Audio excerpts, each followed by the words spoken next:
All right, well, we have a lot of content to share with you today, so we're going to go ahead and get started.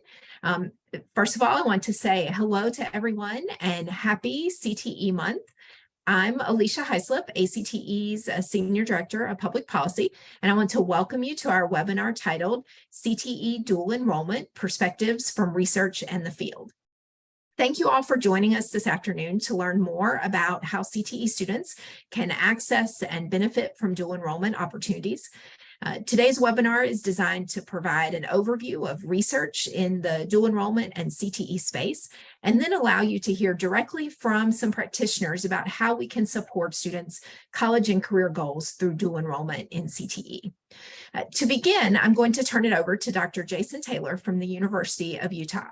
There, Jason serves as an associate professor with the Department of Educational Leadership and Policy and Director of Transfer Student Success in the Office of Undergraduate Studies. He's going to provide a bit more information on the project that inspired today's presentation and then introduce the rest of our speakers. Jason, it's all yours. Thank you, Alicia, and good morning or afternoon, everyone. It's still morning here in Salt Lake City, so good morning. I'm delighted to spend some time with you all today as we get to explore the intersection of dual enrollment and career and technical education. As Alicia mentioned, my name is Jason Taylor. I'm an associate professor and a dual enrollment researcher, and I'll share a little bit about what inspired this webinar. So over the course of the past 2 years, I had the opportunity to collaborate with a group of 10 dual enrollment researchers and 12 educational policy and practice leaders on a project funded by the Joyce Foundation. And the purpose of the project was to develop a map for the next generation of dual enrollment research, and really help inspire folks to invest in new research and develop new lines of research for dual enrollment. The result of that work was a white paper that we produced that accomplished a couple things. One is it laid out a research agenda for dual enrollment, and two, it assessed the existing evidence and literature on dual enrollment. As part of our process and our approach for writing the paper, we enlisted a team of 9 dual enrollment researchers and scholars who have been studying dual enrollment, and we asked them to review the literature on dual enrollment in 9 different topic areas. And one of those topic areas was career and technical education. So if you you should receive a link to the full research agenda and paper, and within that paper beginning on page I think 63, there's the long sort of full version of the literature review that Dr. Matt Giani authored and wrote that paper. He was one of our researchers and is joining us on this call today. So the purpose of, as Alicia mentioned, the purpose of this webinar is to really present that synthesis of research and evidence and engage in a conversation of the intersection between research on career and technical education and dual enrollment and policy and practice. And we have an outstanding group of panelists that's going to join us for that conversation. So I'll introduce them briefly, and then we'll turn it over to Matt, who's going to share his review of the literature. So first, I'd like to introduce Speranza Cleese. Speranza is the post-secondary partnerships manager at the Western Maricopa Education Center in Arizona. So welcome, Speranza. And next, I want to introduce Carrie Schneider. Carrie is the Central Region Tech Prep Chief Administrator for Central Ohio Technical College. So we're delighted to have both of them with us today to talk about their programs and to think about the intersection between CTE dual enrollment and research policy and practice. But before we engage in a panel discussion, I'm going to turn it over to Dr. Matt Giani, who is, as I mentioned, was one of our researchers that participated in the full research agenda project. Matt is an assistant professor of practice in the Department of Educational Leadership and Policy at UT Austin. So welcome, Matt, and we'll turn it over to you. And then after Matt presents, we'll come back and join him in a panel discussion. So welcome, Matt. Yeah, thanks so much, Jason, and thanks to all of you for being here today. It's a privilege to get to share this literature review and what I've been thinking about in relation to dual enrollment, career and technical education. So hopefully everyone can see my screen. If not, someone can gesture at me or let me know. But I'll start with just a quick overview of what I will cover today. So I'll first start with some definitions and models of dual enrollment and career and technical education, just to provide us with a framework for understanding the different versions of what this strategy can look like. I'll provide a bit of a historical context and overview of how these models have evolved over time, talk a bit about what we know or not about the implementation and impact of DE-CTE, and then I'll hopefully start the conversation with some potentially promising avenues for future research. So to begin, dual enrollment is very complicated. Career and technical education is very complicated. And when you put them together, there's lots of different permutations and versions of what this can look like. So I thought it would be helpful just to talk briefly about some different models and definitions. Perhaps the easiest is kind of the counterfactual, right? Which is non-dual enrollment CTE, which we can think of as secondary CTE courses and terminal programs of studies that do not provide opportunities for college credit, right? So this is one of the historical versions of kind of vocational education. Next, I'd say is CTE to college. So these are programs that begin with non-college courses in high school and align with college level programs. I still wouldn't necessarily consider these DE-CTE models, but it's a bit different than the first approach. And then we get into DE-CTE, so the combination of dual enrollment and CTE, which are high school CTE courses that confer college credit. But even within that, I would distinguish between courses that confer academic college credit versus those that confer technical college credit, which at times can be articulated credit or credit that students don't get transcripted until they graduate high school and enroll in a community college. In addition, I'd also mention what I'd call DE in CTE. So we can think of this as secondary CTE pathways, whether formal or informal, that have academic non-CTE dual enrollment courses. In other words, a student might be in a CTE program of study, but also take academic dual enrollment courses at the same time. And finally, we have models such as CTE early college high schools or more kind of robust implementations where students can earn up to an associate's degree in a technical or CTE area. So this is just to say there's lots of different versions of what DE-CTE can look like. So just to provide a bit of kind of historical context, this just kind of shows the trajectory of the different iterations of the Perkins legislation that kind of fund and regulate career and technical education across the country. So I'll just talk a bit about how the evolution of DE-CTE models corresponded with the different iterations of the Perkins legislations. So kind of pre-Perkins I, right? Vocational education has been around for over a century as funded by Congress, but historically there wasn't really much emphasis on college level coursework. Programs were primarily designed for non-college bound students. There was a heavy focus on agricultural sciences, the trades, fields such as that. And even when we get to Perkins I would consider this a version of non-dual enrollment CTE, right? And in fact, Perkins I was very explicit about targeting the programs to students who were handicapped, disadvantaged, criminal offender students, with disadvantage being economically or academically disadvantaged, migrants, students with limited English proficiency, high school dropouts. And I mentioned that because at the time, dual enrollment wasn't even very prevalent at this time, but as it began developing, the population of students targeted for dual enrollment was pretty distinct from the population of students targeted for vocational education. Dual enrollment was primarily restricted to higher achieving students. So you had almost non-overlapping kind of Venn diagrams of dual enrollment students and vocational education students.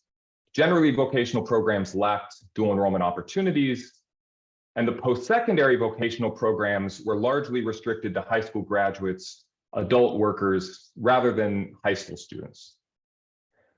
This began changing in Perkins II and Perkins III, and really the development of the Tech Prep program. But I would consider Tech Prep largely to be a CTE to college model, right? So these were primarily programs with a 2x2 design, where students would combine a foundational curriculum with academic and technical courses in high school that was hopefully leading to at least 2 years of community college education after high school graduation. On the positive note, it does seem as though Tech Prep really strengthened a lot of articulation agreements between high schools and community colleges that laid the foundation for the further development of DE-CTE. However, much of the research that I've reviewed evaluating the impact of Tech Prep on college outcomes found a pretty weak relationship. The Newmark and Rothstein piece in particular is interesting because they looked at multiple different school-to-work transition programs, Tech Prep being only one of them. Tech Prep was the only program that had an explicit intentional design element to feed into college or to align with college-level programs. And yet that was the only program that appeared to divert students from college. So it had kind of the opposite effect as intended by the policy.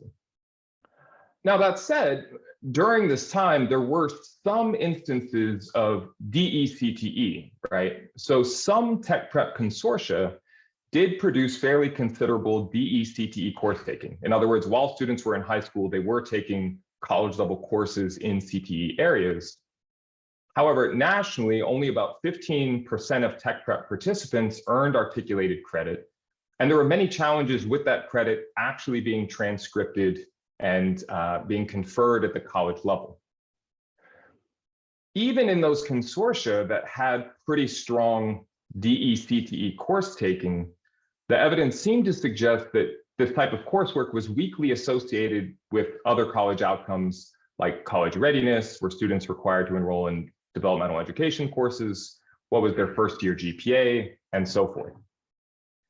And I think this is important because many of the issues and limitations with Tech Prep and the lack of DE-CTE at the time, I think contributed to the National Assessment of Vocational Education recommending the elimination of Tech Prep.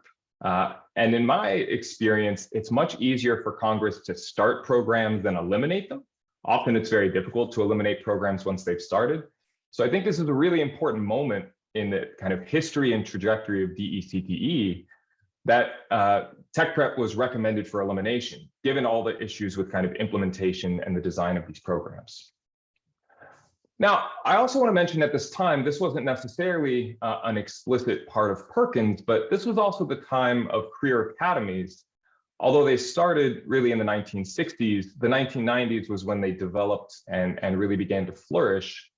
And they were often these school within school models, right? Like a whole school within a school that had this career academy focus. And these career academies combined vocational curricular pathways with wraparound services and support, industry partnerships, on-the-job training, lots of other supports to facilitate students' transition into the labor market. But it appears that in career academies, there was a fairly limited use of DE-CTE at the time, right? In fact, many of the evaluations didn't really talk much about the extent to which students in career academies were earning college credits before they graduated from high school. And perhaps it's therefore somewhat unsurprising that the evaluations of career academies, some of which were very rigorous, random assignments of students to career academies or comparison schools, found positive effects on labor outcomes, although mainly for men, but null or negative effects on college outcomes. So it seems that career academies were effective in facilitating students' transition to the labor market, at least initially, but had less effect or even an adverse effect on students' likelihood of going to college and attaining credentials at the post-secondary level. Of course, now I'm sure we're all very familiar with the latest iterations of Perkins, the development of programs of study, and a much more explicit and intentional emphasis on combining secondary and post-secondary elements in a coherent, non-duplicative sequence of courses. Now, this language was similar to Tech Prep, but kind of strengthened in Perkins IV. And programs of study must now also offer dual enrollment options, right? So that became a explicit focus of Perkins and programs of study at this time. In addition, there seemed to be some ambiguity over the best way to kind of design programs of study when Perkins IV initially came out. The US Department of Education came up with some kind of key elements of program of study design. They also once again highlighted credit transfer agreements as being a pretty critical component of ensuring students had those opportunities to earn college level credit while they were still in high school. However, when directors of CTE programs, both at the K-12 level, LEAs, local education agency directors, as well as institution of higher education directors, were surveyed about their programs of study, they were asked to think about their 5 highest enrollment programs of study and whether those programs of study had these different elements that were called out by Perkins IV, including opportunities for dual or concurrent enrollment. And only slightly more than half of LEA directors at the time said that at least one of their highest enrollment programs of study had opportunities for dual or concurrent enrollment, right? So that's just one of their 5 highest enrollment programs of study. If we think about all of the programs of study that were being used at the time, probably the percentage that had opportunities for DE-CTE was even less. And if we think about the actual percentage of students participating in DE-CTE, it was even lower than that. So what research found on kind of the initial implementation and impact of programs of study is many challenges in terms of both at the college level, but particularly at the K-12 level, the kind of understanding and implementation of programs of study continued to be a challenge. And to my knowledge, there wasn't much nationally representative data on the percentage of students who were participating in DE-CTE as part of programs of study. But at least in some studies, it appeared that the prevalence of this approach was fairly limited. However, I think this is also a really pivotal moment in the kind of history of DE-CTE and in the literature in this space, because this is when we began finding benefits of DE-CTE on college enrollment, persistence, and attainment, right? Sometimes restricted to kind of high functioning partnerships between high schools and colleges, or studies that were limited in other respects. But at least we began to find this evidence that this seems like a promising approach, right? Combining DE and CTE may provide benefits to students, both in terms of their economic prospects as well as their college outcomes. That said, there are just a few caveats and things that I think are important to keep in mind in regards to the literature in this time period. At times, the studies didn't distinguish between DE-CTE and DE in CTE. In other words, it wasn't always clear if the students were taking CTE dual enrollment courses, or the students could have been in a CTE program of study and taking some other academic dual enrollment course that wasn't really part of the program of study, but they just happened to also take a dual enrollment course in English or some other field. So it's not always clear, are we actually evaluating DE-CTE or just some other kind of instance of dual enrollment course taking? In addition, at times, some of the studies found that students who completed programs of study were actually less likely to complete dual enrollment courses compared to comparison groups, and even at times more likely to complete things like AP courses, right? So students were exhibiting these patterns that weren't necessarily predicted or kind of designed as those who were designing the programs of study had intended. So I think this literature really underscored the need to examine these unintended patterns of DE in CTE, right? How are students taking these courses in ways that aren't really part of the design of programs of study. Finally, we get to the latest iteration of Perkins, and this is really when DE-CTE begins to come to fruition, becomes an extremely prominent component of Perkins. Earning DE-CTE in the relevant career and technical education program or program of study is now a key indicator of program quality in Perkins V. At least 12 states, to my knowledge, are using that indicator in Perkins reporting, and many other states have really grown DE-CTE participation over time, even if states aren't using it as a Perkins indicator. So I was playing around with the data from the Perkins Data Explorer just to show a bit of this. These are states that are using that indicator of DE-CTE participation as one of their indicators of program quality. And you can see that even though all these states are using that indicator, participation rates vary widely, right? So I think Nevada has a low of about 257 students, 1.7% of their program of study participants. The high seems to be in Washington, with almost 40,000 students participating in DE-CTE, 96% of their participants. But I would also say it's a bit unclear if the data are comparable across states. There still seems to be variation in definitions and measurement that make these comparisons a bit difficult. So understanding the prevalence is still a bit complicated. That said, I'll just also mention again that just because a state isn't using DE-CTE as a key indicator doesn't mean DE-CTE isn't happening in the state. So this is an example of Texas, of the number of students enrolling in DE-CTE courses, and only the course with the highest enrollment in that CTE cluster is listed.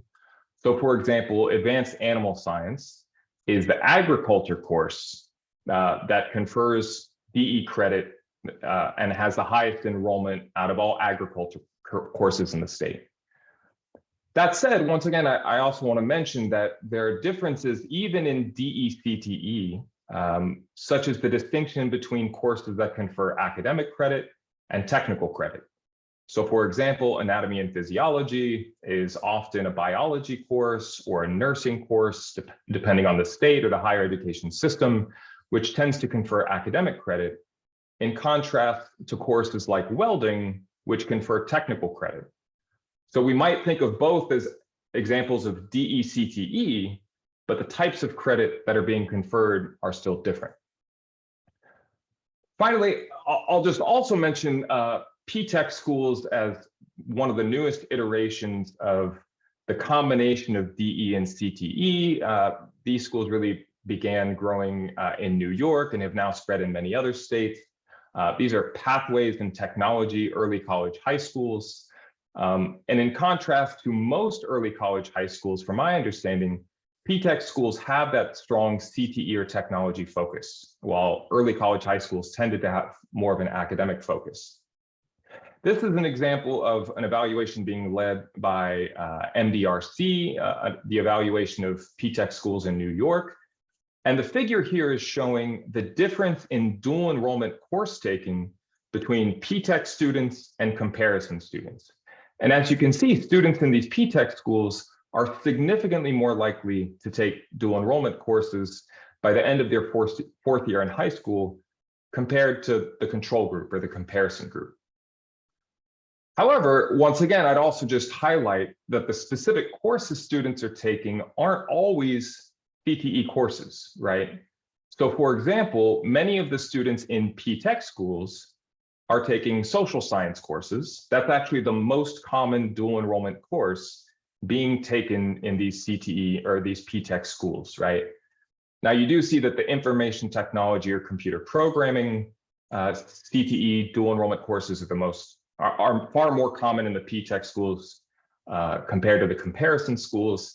But nevertheless, there's this interesting combination of kind of CTE dual enrollment courses and academic or non-CTE dual enrollment courses. So just to kind of summarize, that was a quick overview of the kind of history of DE-CTE. So I thought I'd just summarize some of the key points about what we know and don't know. So in terms of how prevalent is DE-CTE and who takes it? We know 73% of public school districts offer CTE courses where students can earn college credit. Perkins data shows this course taking varies considerably across states. And in many states, DE-CTE is as prevalent as academic DE, right? So I think this has been a kind of missing or overlooked part of the dual enrollment research because it is very prevalent in many places. But we don't really have nationally representative findings on DE-CTE course taking at the student level, limited evidence on how the characteristics of DE-CTE students compare to non-DE-CTE students, and limited evidence of variation in DE-CTE by school characteristics, right? How does opportunities for these courses vary across schools based on urbanicity, demographic characteristics, and so forth? As an example, this is data from Edmonds et al. Looking at North Carolina. They find that DE-CTE students are more likely to be female and white, less likely to be Black, mobile, disabled, economically disadvantaged, or English language learner students. So it's important for us to understand which students are being served by these programs and which students are not. In terms of the impact of DE-CTE on high school outcomes, really just the past decade or decade and a half is when this research began coming out more frequently. We have found that DE-CTE is significantly related to high school achievement and graduation in states like California and North Carolina, and it may provide even greater benefit for historically marginalized students, but we still need research in other states. We don't know as much about how the subject or focus of DE-CTE courses and programs moderates its effectiveness, right? Is it equally effective regardless of the type or subject of the course or the program design? And of course, the distinction between a student completing a program of study with DE-CTE embedded versus students taking kind of individual or singleton courses outside of a program of study. Finally, in terms of the impact on college outcomes, we have found that DE-CTE is significantly related to college enrollment and performance in certain states, and once again, may provide even greater benefit for historically marginalized students. But one thing that's unclear is whether DE-CTE deters students from four-year institutions. Some research has found no, some research has found yes, but it's pretty difficult to conclude right now given the lack of available research. And once again, how the subject or focus of the program moderates its effectiveness and the completion of kind of holistic programs of study versus individual courses. We definitely need more research there. So finally, I'll just conclude with some thoughts and directions for future research. And I'll just say here that when I say what we know about these areas or don't, I'm really talking about published kind of largely peer-reviewed scholarship, but I'm very confident that this is an area where scholarship has not kept up with the field, that experts in the field have far more experience and far more understanding of these programs that researchers have really been able to study. So that said, I think that we need more research on how students, particularly those from historically marginalized populations, learn about, interpret, choose, pursue, and experience these courses and programs, and how these patterns align or not with the kind of intentionally designed programs of study, right? What about non-program of study students who are taking DE-CTE courses? I think we need more research there for sure. How are these programs funded? One of the issues in the tech prep literature was that many of the consortia didn't have the funding to really expand DE-CTE opportunities. That's changed in many states, but I think we need more research on that. A key question, of course, is who teaches these courses, right? What are the teachers? What's their educational background, their certifications, their professional experience? There's some research on CTE teachers, some research on dual enrollment teachers, not a lot of research on teachers of both, right? And that's an important area for future research. The long-term versus the short-term outcomes of dual enrollment career and technical education. For example, what are one-year earnings versus 10-year earnings? We might find different outcomes there. And finally, I'll just close with the thought of what is the comparison group? So one example might be all students who don't participate in dual enrollment career and technical education courses. That might include students taking academic dual enrollment courses. It might include CTE students who just aren't taking dual enrollment courses. Is that a logical comparison group? Is that, when we're evaluating the effect of this approach, is that who we should be referring to? An alternative would be non-CTE students who are taking dual enrollment courses, right? Students, for example, who are enrolled in academic dual enrollment courses. That's one possible comparison group, but does that make the most sense? Is that really who we're referring to when we're trying to understand the effects of these programs? Finally, it seems like the most logical comparison would be students who are enrolled in CTE programs of study, but don't have opportunities to earn dual enrollment courses. That's the most kind of narrow and focused comparison, but that might also exclude many other students that are important to consider. So with that, I thank y'all for taking the time to listen, and I'm very excited to now have the opportunity to learn from my colleagues and to hear all of your questions as well. So thanks so much.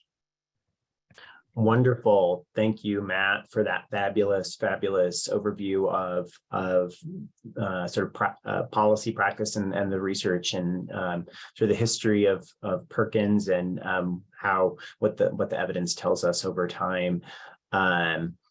I think just, as an observation, as we jump into the panel here, one of the motivations for the Research Agenda project to begin with was just the prevalence and the growth of dual enrollment.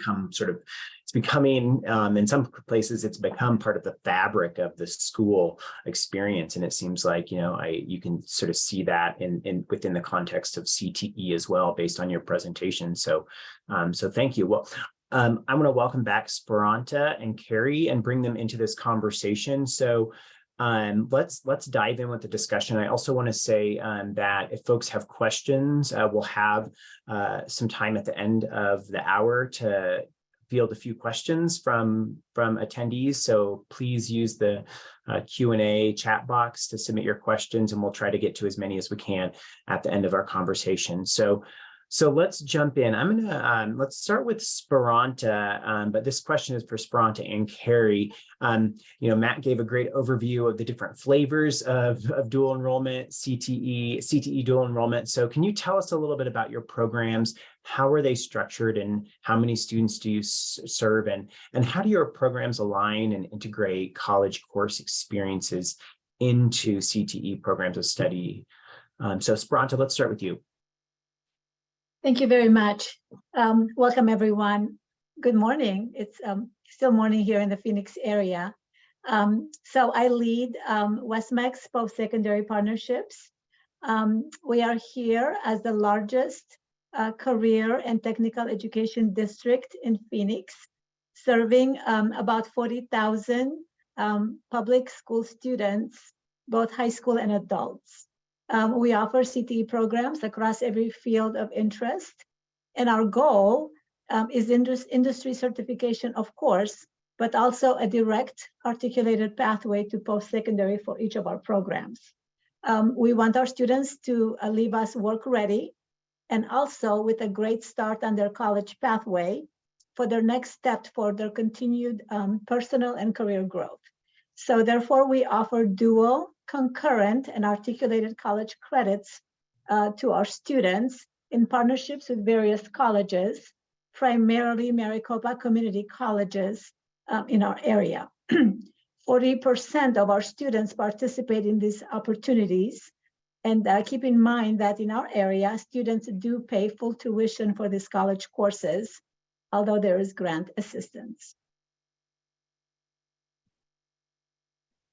Great, thanks, Speranza. And I'm glad we're using different terms, and we recognize that states and localities use different terms for the phenomenon of dual enrollment. So as folks are listening, know that I think broadly we're talking about the high school students taking college courses. So it sounds like you have a few different models in Arizona. How about you, Carrie? Do you want to weigh in and talk a little bit about the structure of your program? Sure. Great to be on here today. And I am the Tech Prep Regional Consultant here and Chief Administrator here in Central Ohio. But I know Matt talked a lot about Tech Prep. Ours is now a state-funded program. So I would say we still use the verbiage, but what we do looks a lot different maybe than when it was Perkins funded. And so a lot of what we do is not only coordinate all the post-secondary opportunities for students across the state, but we also connect our schools with business and industry partners. And also we connect the Ohio Department of Education and Ohio Department of Higher Education with our region. So it looks a lot different, even though we use the same verbiage. And we're actually in a budget cycle. So that's why I am on here today from downtown, because we're going to be meeting with legislators to ensure that our funding moves forward. But a little bit about the different types of credit. I would say we have, we're one of the states that's blessed with a lot of different types of credit for students. The challenge is it can be confusing for students and parents and counselors and teachers and administrators to sort all this out. Sometimes it's confusing for me. So we have our statewide dual enrollment program, which is called College Credit Plus. It's free to all public education students here in the state. They are not required to pay any tuition, fees, or books. We also have our CTAG program, which is our statewide articulated credit for our career technical students. Career Technical Assurance Guides is what that stands for. We have ITAGs, which are industry recognized credentials that are guaranteed transfer. We have bilateral articulation agreements, and you can see I had to make a list for myself because there's so many options. We have a one-year option, which is for our adult ed students and now becoming a part of our secondary curriculum as well. So that's if a student takes a certificate or a license, they can earn actually up to half of an associate's degree. So that's a large chunk of credits towards like an ATS degree. We have MTAGs, which are for our military students. We also have transfer assurance guides, which transfer from college to college. And we have our Ohio Transfer 36, which is more for our Gen Ed courses. So like I said, a laundry list of different opportunities. But a challenge is how do we sort all that out? And I think that's why there's such a need for tech prep still here in our state, because when we develop programs of study, we have to keep all those different credit options in mind to create those opportunities for students. Thanks for laying that out for us, Carrie. It's certainly seems like nuanced landscape in Ohio. So I want to move on to the next question, both again for Spranta and Carrie. And Spranta, you sort of hinted at this in your response earlier, but can you both talk more about what are the goals in your program for high school students taking a college course or getting college credit as part of CTE?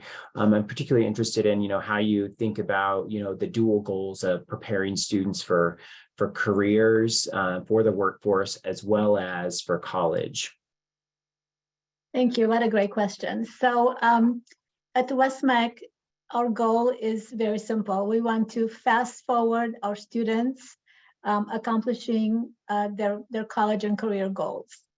So when our CTE students have these early college opportunities while still in high school, they are in fact fast forwarding their milestones. So for example, we published the degree map for every one of these pathways. So for instance, our IT security, which is otherwise known as cybersecurity in many states, our IT security students can accomplish 30 college credits with us in that field. So at the same time, when we publish the degree map, they can see on that map that in order to accomplish their degree, they also have to accomplish those academic dual enrollment credits. like an English 101 and many other credits. So therefore, when they are in their home high school, they have to work with their academic core credits as well. So from the WestMec side, from the CTE side, we work with our counselor colleagues in our member schools to ensure that the students are in academic and CTE credits both to ensure college completion. So that is one of our goals. We love to see our students become very driven and very purposeful in their completion of their college degrees. We invite our industry partners to help with this by speaking to the students about the practical meaning of further education, stackable degrees, and additional certifications. With inflation, parents are seeing that entry-level jobs are not enough to sustain a desirable lifestyle, certainly not in Phoenix. So everyone wants more for their students. I briefly saw that someone in the chat mentioned that they would like to see these degree pathways, and I did share that with Alicia, so perhaps that can be added in the chat. We do have a very comprehensive early college pathways website for everyone. And we do have really another goal for all of this too. We continue to battle the perception of CTE. So we want to educate our community that CTE programs are very rigorous, and they are in fact on par with academic programs. In many fields, that perception really is just so outdated. And many people believe that students who study, welding or automotive or diesel are just really interested in just simply, going to work. And not that there would be anything wrong with that, but there's so much more. Students in these fields have a seamless pathway to associate, bachelor, and professional degrees. And those degree maps are also published. Many counselors, quite honestly, in our member schools did not know that those degree pathways were out there until we really highlighted those degrees. So this is very well received by our parents and communities. And to uplift this even more, we are now in the midst of developing a matrix to determine the appropriate honor point to award students in their grade point average for these rigorous CTE courses. That's great. It sounds like you're sort of very intentional about integrating, sort of both CTE and academic dual enrollment credit opportunities into your programs, and then making them transparently accessible to students and families and communities in a published format. How about you, Carrie? How what are the goals of your programs in terms of high school students taking college courses as part of their CTE experience? Yeah, I think a lot of them, even though we're not in close proximity in the country, I think are the same thing. Obviously completion is a big issue. We have students that do not complete a program that they start in. And so that is I would say that's the overall goal of all of this, is how do we get students, if they are going to pursue post-secondary opportunities, how do they not just start those opportunities, but complete them? I think the other piece of this then is saving time and money. We know that our students, can now complete associate's degrees in high school. And so that's, a huge benefit. I went into college with no college credit, even though my mom was a career tech teacher, but, but that was not something that all of these options were offered. And so I think there's so many options now to save time and money. And even when we look at programs like cosmetology, I mean, that's a huge savings. If a student can earn their cosmetology license, they can save a ton of money. So I think the overall big picture is completion, saving time and money, and, you know, getting in, like Speranza mentioned, getting into those high paying careers and something that's going to be sustaining for that student and a future family. That's such a great point. And I think to Speranza's goal of, sort of getting, sort of fast, fast forwarding and helping students figure out efficient pathways. I know when we interview dual enrollment students and talk to them, and qualitative research has shown that that's saving time and money is one of the primary motivations for a lot of students as they're interested in taking college courses in high school. So I want to put maybe some of what Speranza and Carrie, some of what you've shared and your experiences in Ohio and Arizona in conversation with the research agenda and some of the research that Matt shared. So maybe Carrie, we'll start with you. What's your reaction to the research summary that Matt shared, and how does it align, or maybe not align with your program's experience in Ohio? Well, my initial thought was, wow, tech prep is a failure, and I still work in that field. So I don't know how to feel about that. But no, it's a completely different, like I said, the verbiage is the same, but completely different program. I think that we, in the research that he has done and shared, we've tried a lot of things, right? And we continue to try a lot of things. But I think, the main thing is, as I was looking at all those different opportunities, is we can create a million different opportunities, but if students, parents, counselors, teachers, administrators don't know about all those opportunities, or don't know how to even, we see at the college level, they've earned the credit, but a lot of times maybe they don't tell us. And if we don't know that, then they go sit in the same class that they've already earned the credit for. Because like here in Ohio, our transcripts have the local school name on them, maybe instead of the Career Tech Center. So a lot of times we may not even know at the college level. So we're trying to clean some of that up. But I think some of it, the big thing is communication.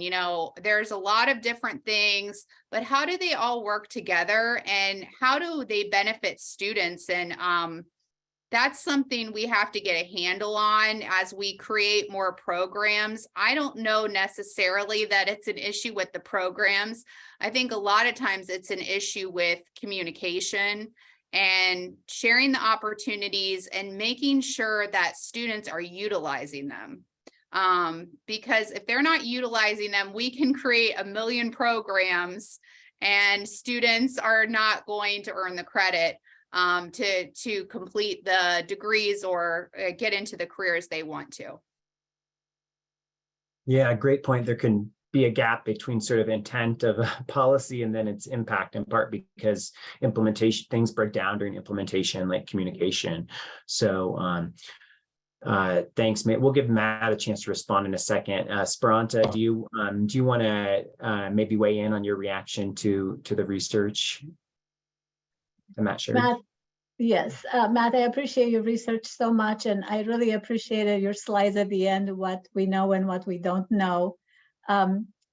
We have been in conversations with our governing board, and they have those same questions under what we don't know, very similar to what you posted. So they have, of course, directed us as a governing board to get those answers because they are stating, and rightfully so, that we have this intergovernmental agreement. A lot of time and effort is spent in dual enrollment, is above and beyond instructors' responsibilities. There is stress, there is instructor burnout, the retention of instructors. So why are we doing what we are doing? And what's the data to show that students are benefiting above and beyond other students, just like you said, Matt, in those slides? So we are now partnering with Arizona State Universities to do some deep data dives to figure out those answers. And moreover, we are asking for an embedded advisor from our Maricopa College partners, a person that would have access to the student information systems on both sides. on the high school side and on the college side, we really want to track the students very closely across systems to really know the value of dual enrollment and what happens with the students. Do they stay in the field of interest? How do they benefit from these programs? Because they are difficult and complex, like you said, Matt. And how do they fast forward students? So thank you very much for your research. We are examining our own students and continue the good work that you're doing. Very appreciated. Thank you. That's very kind. Yeah, and I'll just say, I want to perhaps clarify. I don't know if I articulated this clearly, but I think Carrie's concerns are valid. That I don't think that the issue, for example, was in the design or intention of the tech prep program. I think it was really about the implementation. And at the time when a lot of high schools and community colleges didn't have these partnerships, didn't have these articulation agreements, they didn't have sufficient funding, they weren't able to provide the college level courses in high school. It was really about the challenges in implementation rather than the thought or the idea of the program. And in some respects, even once vocational education got rebranded as career and technical education and with programs of study, many of the elements are actually pretty similar, right? A non-duplicative, coherent sequence of courses with opportunities for college level courses. That was in tech prep as well as programs of study and newer iterations. So really, I think it's just the field has taken time to develop all of the infrastructure, the systems, the support, the funding needed to really, germinate this idea and let these programs come to fruition. So it's not as if the idea was bad originally, but it was just challenging for a lot of states to actually implement it. So I'm very happy to see that tech prep programs like yours, Carrie, have continued to grow and thrive and evolve over time. And am I able to ask one question of the panelists also? Go for it, yeah. Okay, because both of y'all touched on this, and I think it's just a really important question, both for practice and for research. But one of the kind of intentions of career and technical education, in my view, is really that career exposure, that allowing students to explore different paths that may be of interest of them, to find what kind of lights their fire, to find what drives their passion. And because of that, it might be normal to see students change their mind, right? Particularly when they're still in high school. And I wouldn't necessarily consider that to be a failure if a student starts in one place and changes. In fact, if they do that in high school rather than after high school, that might be a benefit. And yet when we're evaluating these programs, one of the indicators is like completion, right? What percentage of students who start on a program of study actually complete it? And a low completion rate can be perceived as an indicator of low performance. So I'm curious how y'all kind of wrestle with those tensions of, wanting students to pursue a coherent sequence of courses and complete the program of study that they begin, versus the kind of career exploration function of career and technical education, and the understanding that students might change their minds. They might end up in a different field, and that's just a normal part of growing up and human development, Esperanto or Carrie, you want to go ahead, Carrie? Sure. Well, I think part of it is part of the idea is to move career exploration down into the lower grades. I mean, we can't start career exploration when a student enters high school. That has to be, middle school, elementary school, even just learning about careers.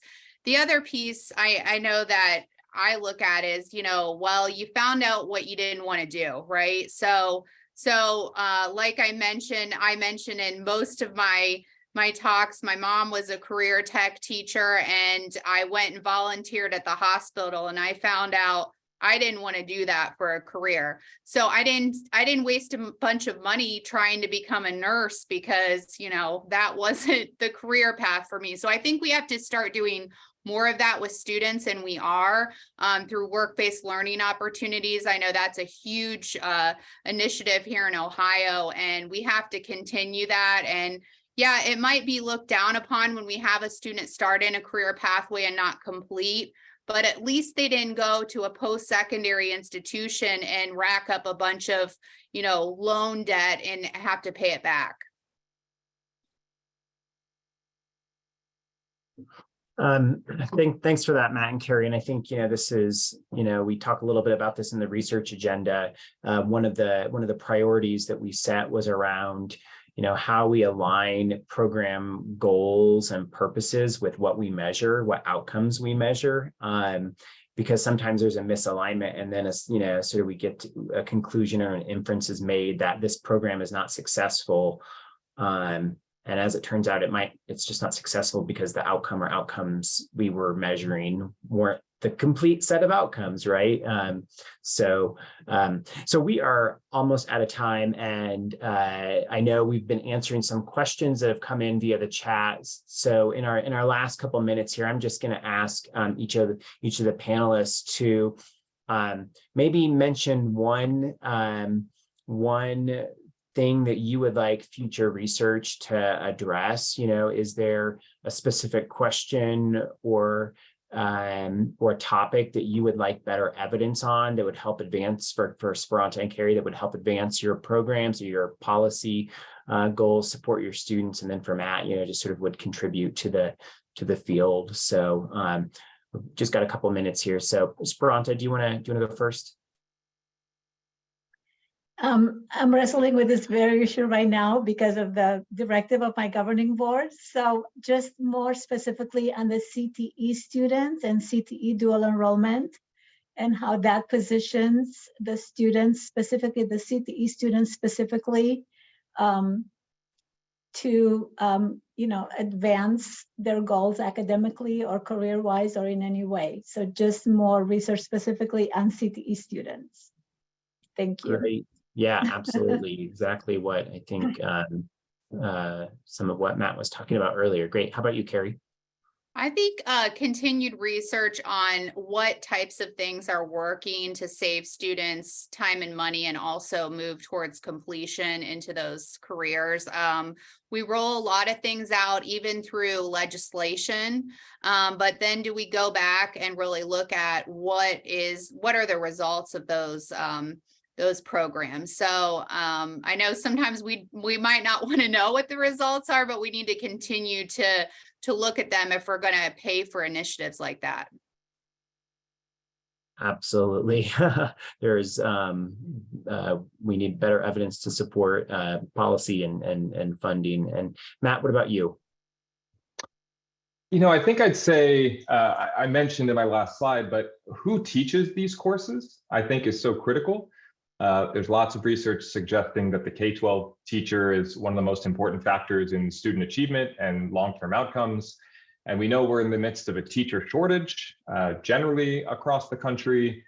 And then when you have restrictions on who can teach CTE courses and who can teach dual enrollment courses, you might have kind of converging restrictions. And I think we just need to know more about the supply of teachers who are teaching these courses, their background, their training, and how we can support them to be as effective as possible and provide students with the most engaging and beneficial learning opportunities as possible.